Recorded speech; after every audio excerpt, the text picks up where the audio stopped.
বৈবাহিক সম্পর্কের মধ্যে জোরপূর্বক যৌন সম্পর্ককে ধর্ষণ হিসেবে ফৌজদারি আইনে অন্তর্ভুক্ত করা। এখানে আমি বৈবাহিক সম্পর্কের মধ্যে বৈবাহিক ধর্ষণ বা ম্যারিটাল রেপ এই টার্মটা ইউজ করাটাকেই সমস্যা মনে করছি, কারণ এটা মানুষের মধ্যে একটা মনস্তাত্ত্বিক সমস্যা তৈরি করবে এবং বিয়ে প্রত্যাশী যে মেয়েরা আছে তাদের মধ্যে একটা বিয়ে ভীতি তৈরি করবে। তাদের মনে এটা গেঁথে যাবে যে একজন ম্যারিড পুরুষ মানেই হচ্ছে সে ম্যারিটাল রেপিস্ট।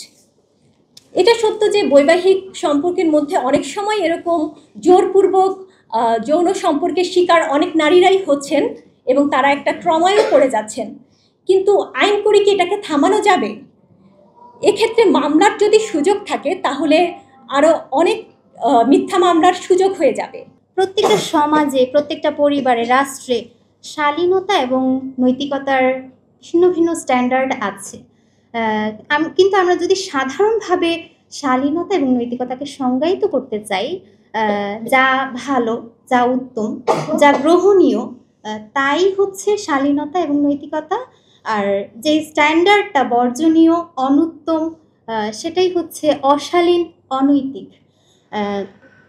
তো নারী সংস্কার কমিশনের মতে আমরা যদি শালীনতা এবং নৈতিকতাকে কোনো ফ্যাক্ট হিসেবে না ধরি, তাহলে কি হবে?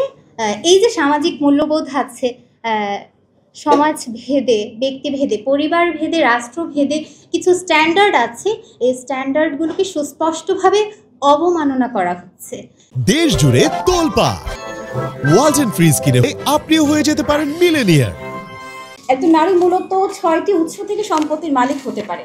এর মধ্যে প্রথমত হচ্ছে দেনমোহর, দ্বিতীয়ত হচ্ছে পিতার সম্পত্তি, তৃতীয়ত হচ্ছে মাতার সম্পত্তি, চতুর্থ হচ্ছে স্বামীর সম্পত্তি, পঞ্চম পুত্রের সম্পত্তি, আর ষষ্ঠ হচ্ছে নিজের উপার্জিত সম্পদ।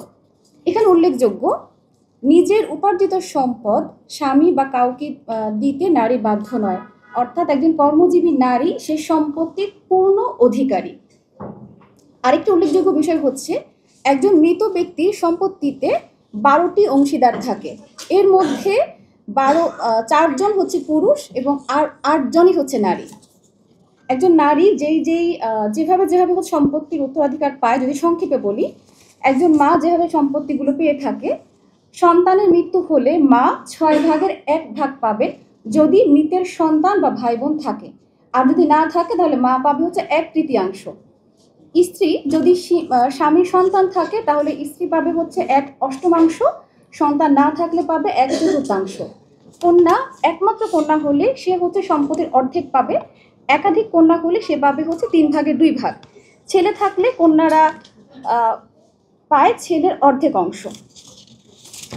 আর একজন বোন হিসেবে নারী যেই সম্পত্তিগুলো যেভাবে পেয়ে থাকে সেটা হলো, ভাই না থাকলে একমাত্র বোন হলে অর্ধেক পাবে, একাধিক বোন হলে 3 ভাগের 2 ভাগ পাবে, আর ভাই থাকলে তারা পুরুষের জন্য দ্বিগুণ অনুপাতে ভাগ করে নেয়।